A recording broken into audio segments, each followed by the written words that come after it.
I must thank our father, the Primate of all Nigeria, for assigning me to address such a top-notch ecclesiastical set of dignitaries from the Church of Rwanda province. The Primate of all Nigeria, His Grace, the Most Reverend Dr. Henry Chukwudum Dukuba, Primate Archbishop and Metropolitan of the Church of Nigeria, the President of the Girls and Men's Organization of Church of Nigeria, Mama Angela Ndukuba, Mama Nigeria, His Grace, the Primate of Rwanda, and the Chairman of GAFCAN, our leader, the Most Reverend Laurent Mbanda, and our dear Mama Rwanda, Mama Chantal Mbanda, Archbishops, Bishops, Bishops' wives, General Secretary of the Church of Nigeria, Registrar of the Church of Nigeria, all the distinguished clergymen here, officials of the churches of Nigeria and Rwanda, ladies and gentlemen. The title of the lecture assigned to me is The Historical Evolution of the Church of Nigeria. Just to have an idea, this is a historical presentation, and in some of the aspects of the lecture, we have a shared heritage. We join our Primate and Mama Nigeria to welcome you to a very vibrant Anglican province, the Anglican Communion. The backgrounds to the Anglican Church tells us that the African people are diverse in their ethnic configuration and tribes. We had our cultural practices, we had our ethical injunctions, we had our taboos, we had our culture before the white man came to us. We were a great people in Africa before colonization happened. There were empires in Africa. We had Ashanti Empire, we had Oyo Empire, we had Mali Empire, we had kings, we had emperors. And let us not forget that civilization began from Africa, Egypt. And let us also remember that Jesus Christ our Lord was a refugee in Africa when his life was threatened in Israel. So Africa had been great before the white man came. But because of the manipulation of theology, we had some wrong theologians among the whites who manipulated the Bible. They brought up what they call the Hamitic theory, claiming that Africans are descendants of Ham, who was caused by Noah. Therefore, their descendants will be fetchers of wood and then drawers of water for the other tribes. You know, Noah had 3 sons, Shem, Ham, and Japheth.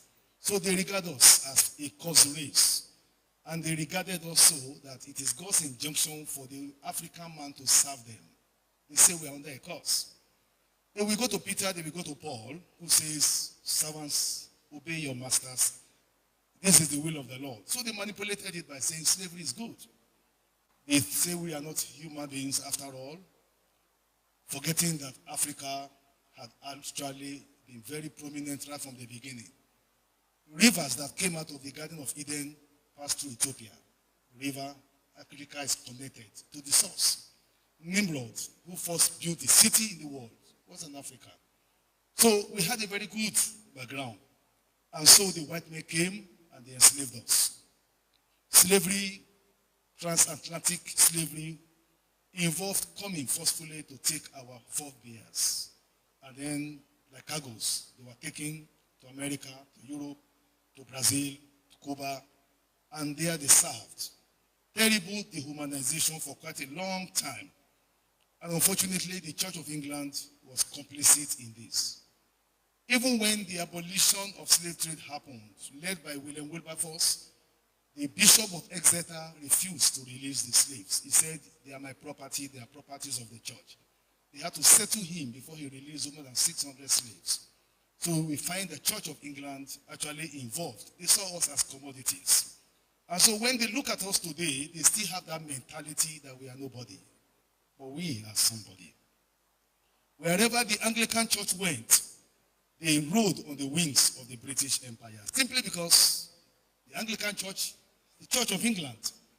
And so everywhere the church is located, It is the state church. We are the Church of Nigeria, official church of this country by colonial legacy. So do you say of the Church of Gambia, you say the same thing of the Church of Province of Rwanda.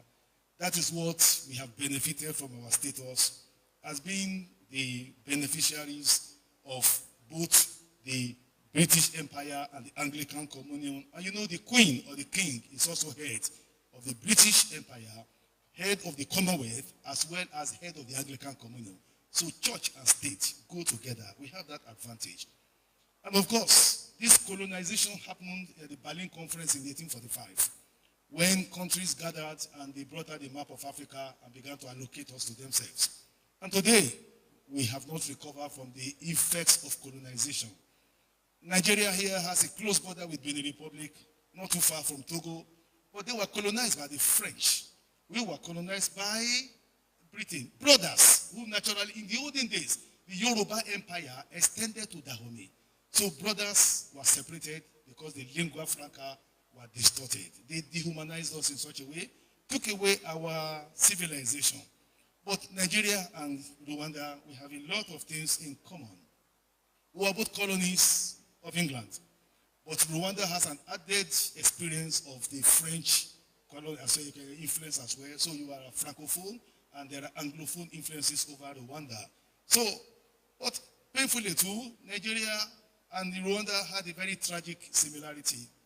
You had the genocide, very unfortunately, but we also had the Nigerian-Biafra war, tribal.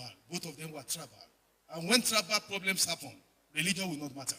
Because when tribalism comes to excesses, brothers and sisters will kill each other. Even pastors and nuns, they will join in killing because of tribes. So we need to watch it. So we have a common experience as far as that is concerned here. So we are strong with our Anglican roots, and we are also exposed to Pentecostalism. We have had our Pentecostal experiences, and you also have benefited from the East African revival. But Nigeria Anglican Church is rich because directly or indirectly, we wield a lot of influences. And if you listen to the Pentecostal leaders in Nigeria today, those who are leading very big churches, it might interest you to know that they were born Anglican, they were raised Anglican. I will give you examples. Benson Hidahosa attended the Anglican Church in Benin City. Enoch Adeboye, the leader of the Redeemed Christian Church of God, was a member of the choir in my diocese. William Kumuyi, started the Deeper Life Christian Church, was also an Anglican, baptized, confirmed Anglican. And the current president of the Pentecostal Fellowship of Nigeria, Bishop Wale Oke, was the leader of the Anglican youth at Ibadan. His father was also a leader for 40 years. So Anglican Church had provided leadership beyond the Anglican Communion. Our influences are there. And in many cases, Anglican liturgy define their spirituality. When they depart from it, they must come back to that. Anglican hymns, Anglican marriage liturgy, Holy Communion, Anglican, even the vestments, they are now borrowing now. And so we see that the Anglican Church has a lot of influences. We thank God that colonialism has gone, but we pray that it will go completely. Because colonialism comes in three ways. The first way was when they came to carry us like cargoes. And many were killed. Many were dropped inside the Atlantic Ocean. They were dehumanized, raped, murdered. And that was that. They put a stop to that. Then they moved to the second phase of colonization, which was, they didn't need to take us to their country. They came and colonized us on our land, took away everything that we had, and changed our mentality, gave us colonial mentality. That was colonialism.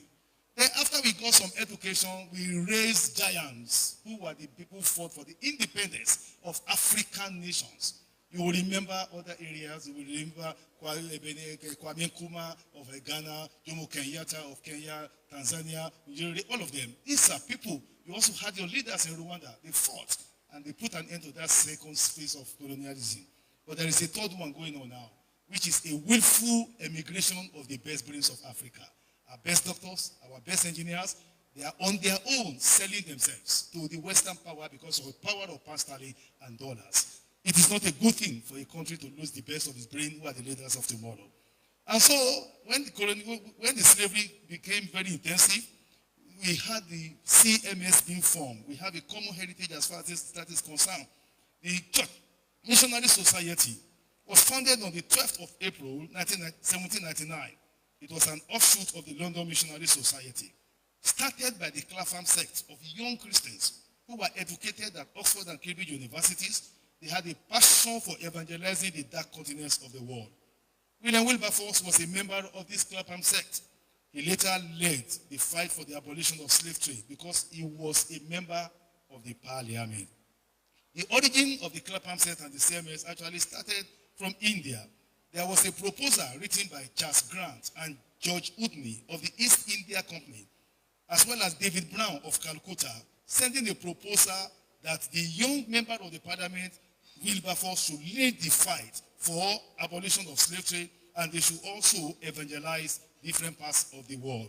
So, on the 12th of April 1799, the Society for the Mission to Africa and the East was formed.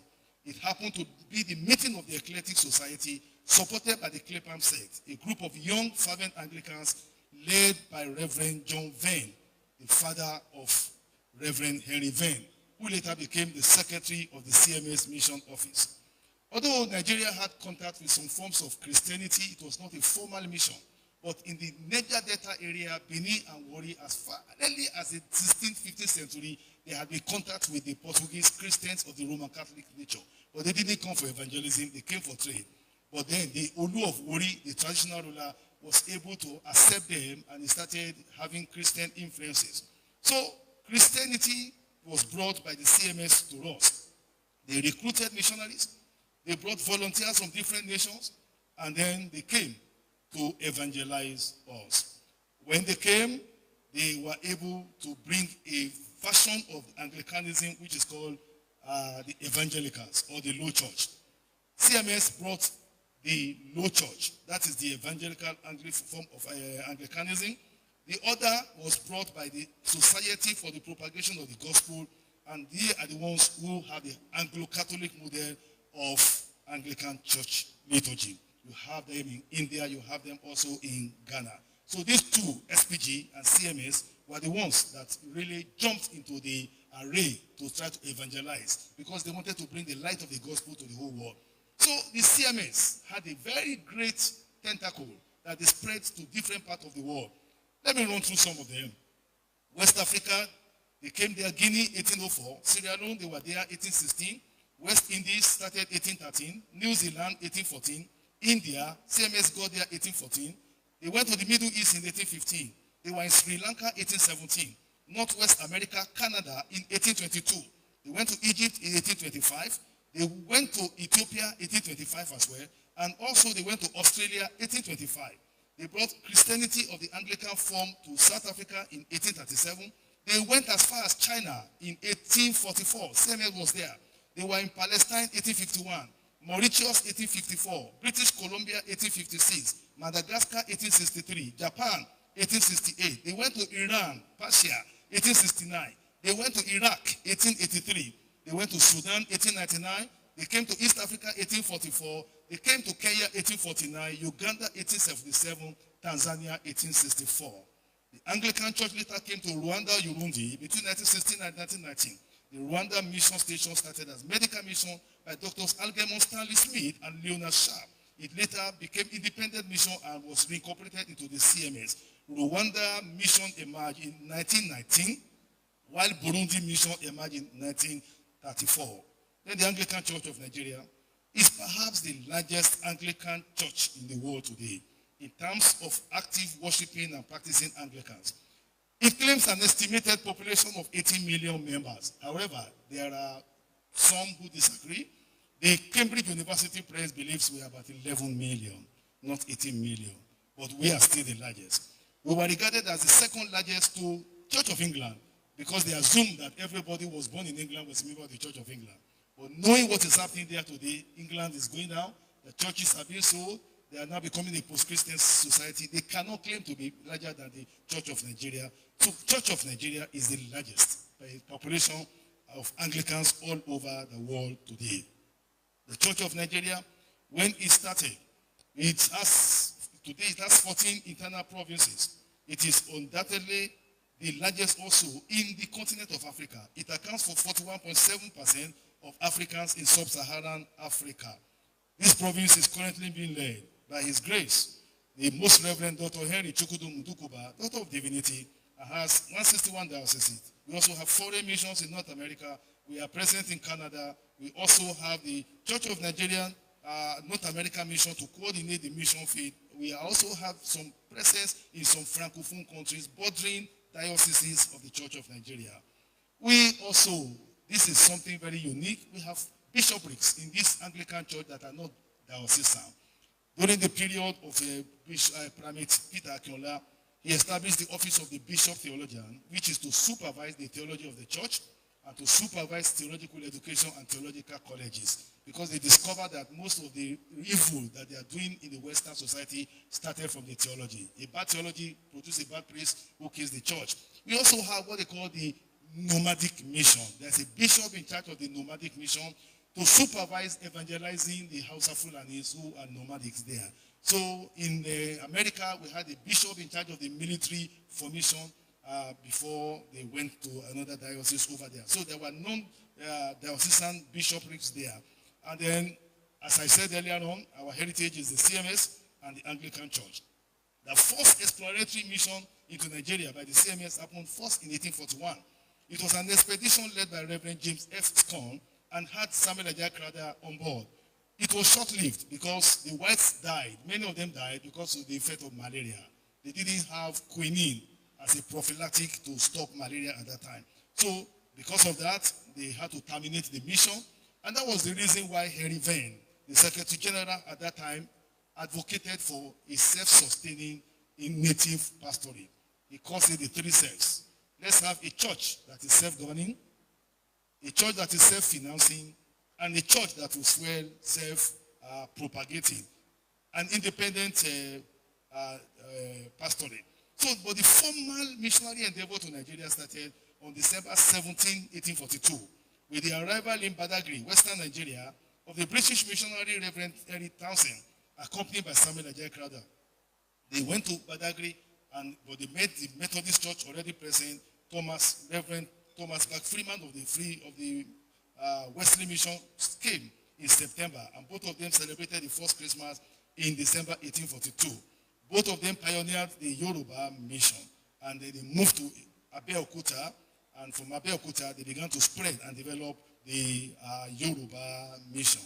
With the consecration of Samuel Crowther on St. Peter's Day, 29th of June 1864 at Canterbury Cathedral, he was appointed by Queen Victoria and issued a license appointing him as Bishop of Western Equatorial Africa in territories beyond the King's dominion. He was the first ever black bishop of African descent. His jurisdiction covered many parts of Nigeria, west, east, and part of the Niger Delta, and also went as far as other parts of West Africa. Ajayi Crowther controlled as far as the Gambia. It was a very large episcopate. That is our root. And according to the foreword written by the Primate Ndukuba to the book titled The 180 Years of Anglican Church in Nigeria, I quote the Primate. On January 10, 1852, the Lagos mission kicked off. The CMS Igbo Land mission began in Atonisha 1857, covering the whole of the southeast, south-south, and Lokoja area. In early 19th century, the CMS Northern Mission began as part of the Niger Mission in Lokoja, Ilori, Bebe, Ida, Raba, and Nupeland. Bishop Frank Melvin Jones was consecrated on the feast of St. Luke on October the 10th, 1919, for the Diocese of Lagos, which included the northern area. They were part of Lagos from 1990 to 1940, when they were created alone. Then the Diocese of the Niger was created on March 5, 1920, with retired Bishop Albert Togwell acting as the bishop before Bertram Lasbury. 1922 to 1945 was consecrated in 1922. The now many dioceses in the Church of Nigeria were offshoot from above major pioneer dioceses of the Anglican Church in Nigeria, unquote. So the Anglican Church remained a part of the Western Equatorial Africa.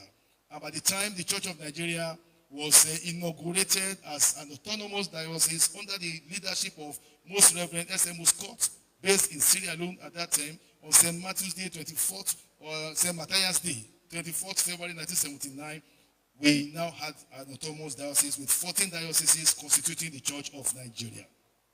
The province of Nigeria's first primate was Most Reverend Timothy Olufosoye. He was then Bishop of the Diocese of Ibadan. He administered the new province from his base at Ibadan. He focused on building the foundations of the province and encouraged youth and lay ministries in the church as a means to check the youth desertion of the Anglican Church in Nigeria. A major doctrinal crisis happened during Most Reverend Timothy Olufosoye over women ordination. Many of our clergymen went to Uganda, they went to Kenya, and they found also that in East Africa, we had women priests, but we don't have in Nigeria. So they brought up this issue.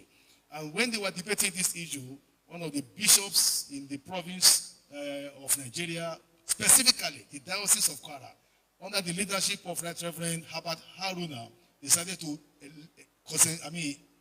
ordain some women. It brought a lot of difficulties for the church. And at the end of the day, the national church had to use its power to defrock those women and to cancel women ordination. They postponed it to the future. The second primate, Most Reverend Joseph Abiodun Adetiloye, he administered the Church of Nigeria. Again, he was Bishop of Lagos. He ran the Church of Nigeria Secretariat from Lagos. And he did a lot. One of the good things that he did was that, being an Oxford graduate himself, he was very educated and he had a passion for mission. One of the most prominent things that he did was to open up the northern part of Nigeria to evangelization. And that we will never forget him, because we do realize that before that time, the north was closed. And not many people, apart from the Sudan Interior Mission that penetrated the north, Anglican presence was very weak. We know that Islamic dominance was so prominent in the northern part, and then here the colonial authorities were complicit.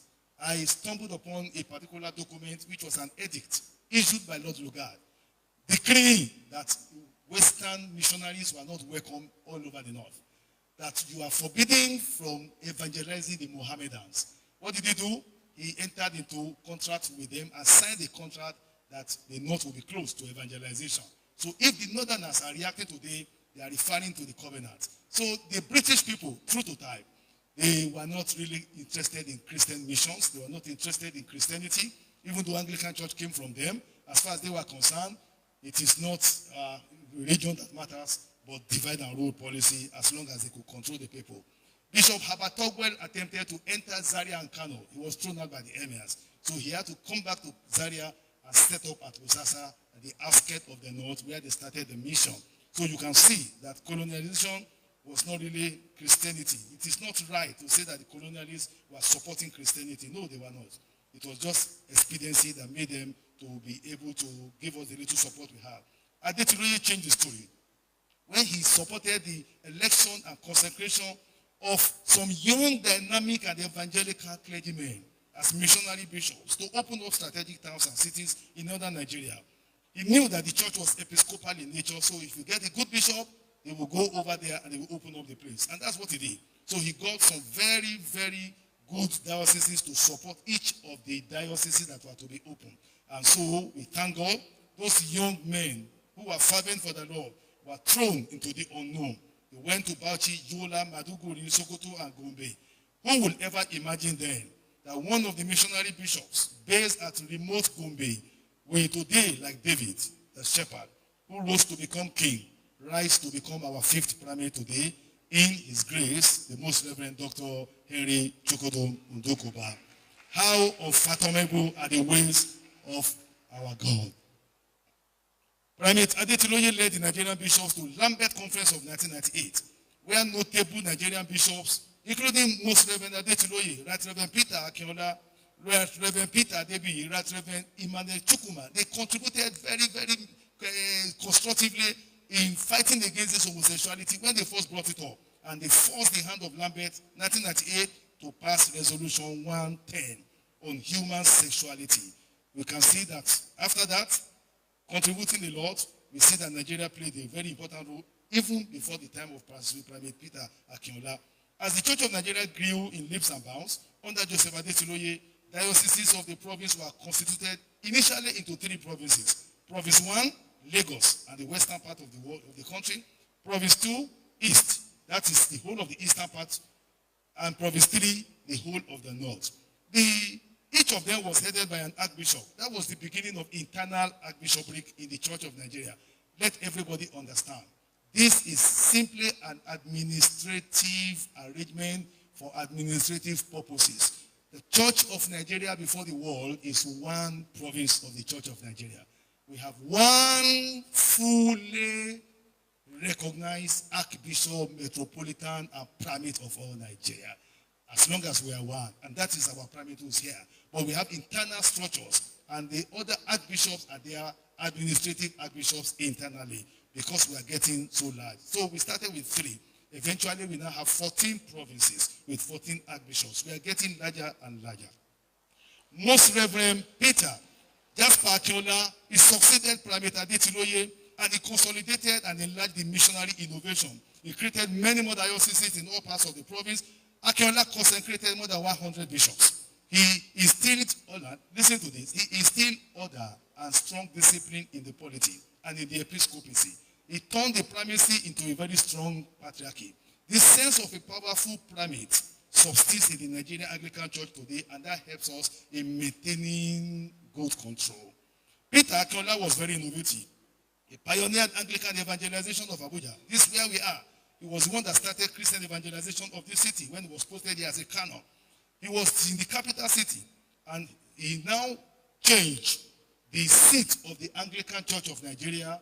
Instead of rotating it, based where the serving primate was, Ibadan and Lagos respectively, they built a secretariat, started taking off a secretariat, and established it here.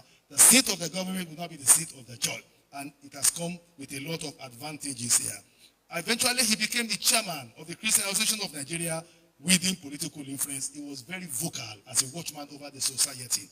We need to get that back so that our voice will be strong in the political affairs. There may be 1,000 churches. We are the Church of Nigeria, and our voice is the strongest as far as the polity is concerned.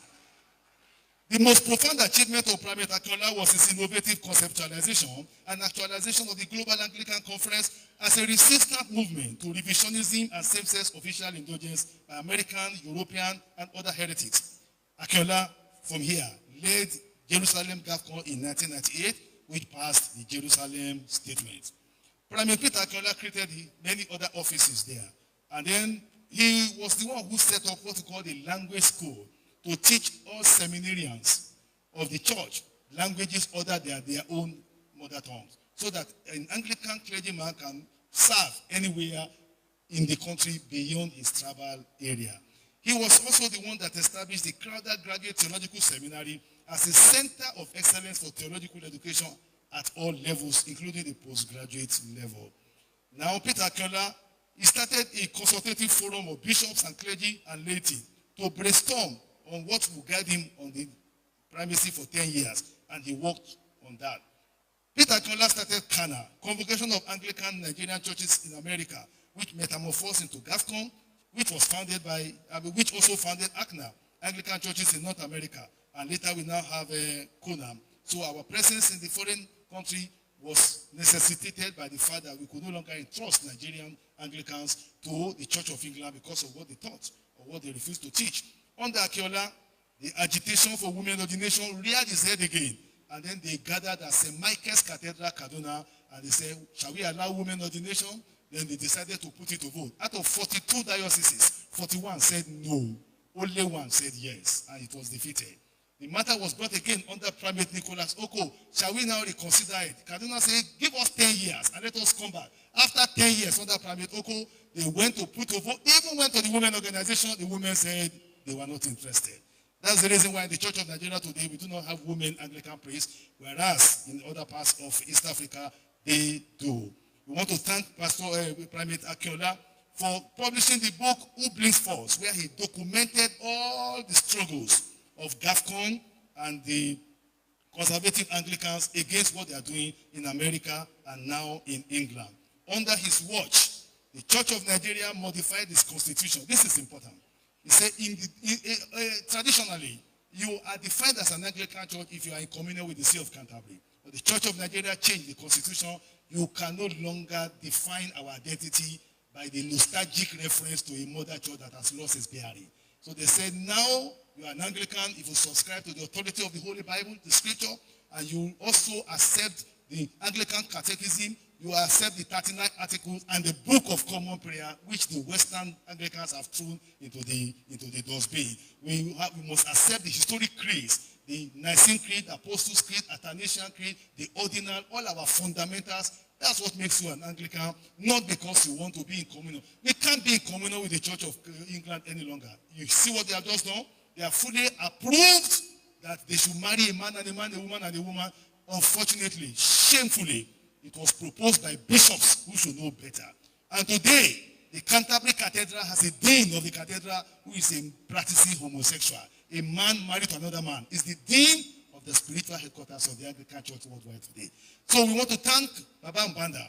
Thank you for the resolution of Kigali that says we no longer have confidence in Archbishop Justin Welby as a leader of the Anglican Communion. And the statement has been made over and over again. We are the Anglican Communion. We are the Anglican Communion. They are the ones who are departing. We are the ones who are going to stay to salvage it. And then we remember also in the past, when we had crises and controversies, Africans were the ones that stood to defend Anglican orthodoxy and biblical orthodoxy. We don't need to go into all that because you should still remember important names like Tertullian, like Irenaeus, like Origen, like St. Augustine of Hippo, like Athanasius, like St. Anthony. These were Africans, brains who formed the theology of the church. Even the New Testament was approved as a canon in Carthage in Africa. We were the one that produced the modern Christianity. After Paul, Africa comes next, as far as influence is concerned. And so, Akinola ended, and he did so well. But now came the fourth primate, in Most Reverend Dr. Nicholas Oko, Doctor of Law. He commenced his primacy by doing what Akinola did. He called for a consultation at our retreat center, Agbarauto, and what will be the next 10 years of my primacy. Most Reverend Dr. Henry Dukuba also called the consultation of the bishop, of the clergy, and the laity. What do you want? What are your priorities? This idea of consultation, and that's why it's so good for you to come here for a retreat. What we have come to do in this place is like what we came to you. We came to Rwanda and we learned a lot from you. So we learn from each other. A retreat simply means you've been active, and when you get to a stage, you have to go back. Like a footballer, there must be half time. You go back to the dressing room and listen to your coach, and you go back again with a new strategy. You are engaged in warfare, your ammunition is running low, you retreat and go and rearm yourself and re-strategize. That's the whole essence. We are in a battle here. And so this consultation with the clergy and the laity is very important. You see, Private Akola said something to me one day. He said, please, you young bishops, be very careful, don't be arrogant, because it is the laity that puts food on your table. They are the church. You are only appointed by God to serve them. So we must consult with them. They will not dictate to us. Democracy is not the final arbiter as far as spirituality is concerned. Our God runs a theocracy. He gives a command. The 10 Commandments are still there. The laws of the Bible are still there. They don't change. But when you now allow democracy, how do you define it? Government of the people, by the people, for the people. That's what happened in the synods of Church of England, where majority carries the vote. And so the laity and other people, they outvote the people. No, we thank God for our nature, that we have a good bishop who will be able to have a good sustenance of Anglican orthodoxy. Oko did a lot. Number one, he established what I call the Anglican Cable Network. Later changed to Advent Cable Network, through which Anglican evangelization and Anglicanism is watched all over the world. So many programs are there that we are now visible all over the world. He did that. He introduced, number two, a daily devotional called the Daily Fountain, which will bring families together to begin to ruminate and study. You know, Anglican churches were brought up by our parents to have early morning prayers. But a devotional that is Anglican in nature, he did that. Number three, he also introduced what they call DIFCON, which is a spiritual revival convention. Number four, he centralized the entry examination into Anglican seminaries. People who are applying to come to seminary will do what we call JAMB in Nigeria. They will answer questions, 100 questions in Anglicanism, 100 questions in Bible knowledge, 100 questions in use of English, 100 questions in general studies. And they have a cut-off mind. If you don't meet up with the cut-off mind, you cannot enter. But now, under Primate Ndukuba, Baba has now said, pastoral formation is not theoretical. Before you are ordained in the Anglican church, you must have gone to serve in the church as an agent, as a catechist, or as an evangelist for a period of 2 years. Go and test yourself to show whether you are really called. because many people want to come to the church because of what they want to eat, not because they are really called. So we thank God for this revolution. They may be useful for other provinces. He was also the one that approved the starting of the annual conference of the chancellors and registrars and legal officers of the Church of Nigeria. Every year they gather. This week, all our chancellors, all our registrars, and all our legal officers will be here in Abuja. They will look at legal matters, look at the constitutional matters. We need them because we are the state church. They are present at every region. OCO was able to do that, and that has been sustained by our present primate. In conclusion, the fifth primate and the incumbent began his primacy on an evangelistic note. He declared his tenure as the reign of God. This was a clear announcement that his priority is spiritual rejuvenation, moral revival, and spiritual reformation of modern Christianity. He also called for a consultation to guide him. And since then, a lot of activities have been going on, and the voice of the primate of all Nigeria has been very loud at GAFCON, at CAPA, and other bodies that are global in nature. He also called a theological consultation so that they can revolutionize theological curriculum, welfare, and everything that has to do with theological colleges. Being a theologian himself and a former theological educator, we thank God that that has happened. So when you kill the theological colleges, you will produce priests who will also be able to make a lot of impact. We thank God for his background, his thorough education in America, Princeton, in England, University of Durham. He has a solid background to lead this church. And for many years, he was the chairman of the Liturgy and Spirituality Committee of the Church of Nigeria that produced our book of our book of common prayer. He established the Joshua Generation Conference, which intends to reclaim and retain the youth of the Anglican Church all over. Conferences that hold here in Abuja are about 25,000 to 30,000 Anglican youths. This will deepen their faith, strengthen the Anglican commitment, and it will expose them to sports, entertainment, and many other ways. His priority is to win the youth back. If you lose the youth, you lose the future of the church. Our primate Ndukuba has been able to do this. Number two, he has raised the bar of theological education. In those days, a minimum diploma in theology will qualify you to be ordained as a priest. And what did we find? The pew was getting higher in education than the pulpit. Now the primate says the minimum requirement is Bachelor of Theology for anybody to be ordained into the Anglican Communion service in this church. The primate has introduced so many other wars, war against drug addiction, and so many other bodies have been set up and directories which are touching the lives of the people where it matters. Primate Ndukuba established the School of Missions and inaugurated it at Oshogun, the hometown of Bishop Samuel Ajayi Crowther. It is a training ground for missionaries and evangelists. That's where they train them to go out. So we're not just training the seminary, we train the laity too so that they can do the lay ministry. The Church of Nigeria has come a long way. It has developed over 182 years. The church is very cohesive. In spite of our ethnic divides, we are one family. One general synod, standing committees, we meet together, we exchange ideas, we are one in mind and in spirit. The theological education sector is also going on. Episcopal synods are going on very well, and God has led us to be able to take right decisions to manage the church. As of today, the president of the women organization has also revolutionized even the women ministry in the Church of Nigeria. We must thank Mama Ndukuba. The women organizations are so strong that what the bishops do, they also do. The bishop will have a charge at every synod. The women have their women conference, where the leader, the bishop's wife or the primate's wife will read the charge to the people, and they are even sometimes stronger than some of the diocesan structures. So if the women who are the larger number of the population of almost all the churches, if they are strengthened and they have a good leadership, they will be able to make a lot of impact there. We thank God for where God has brought us. Politically, we have produced a lot of leaders. Some heads of state have come who are Anglicans. Some judges are there, and so in the marketplace, we are very visible. We thank God. Some have honored some ladies. We have knights in many parts of the country. They call them sirs and dame or ladies.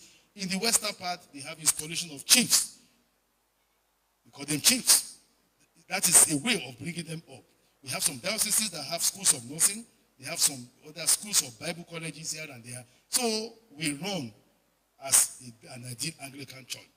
And the Church of Nigeria has mandated everybody to be evangelical, to key into the vision of the primate. Once we have the good leader, our future is sure. We thank God. In general, the Church of Nigeria is marching on as the vanguard of biblical orthodoxy and Anglican orthodoxy, not only in the country, but globally, as divine destiny has rightly positioned her. This is the beginning. The greater years are ahead for this church in Jesus' name. I thank you so much for your attention.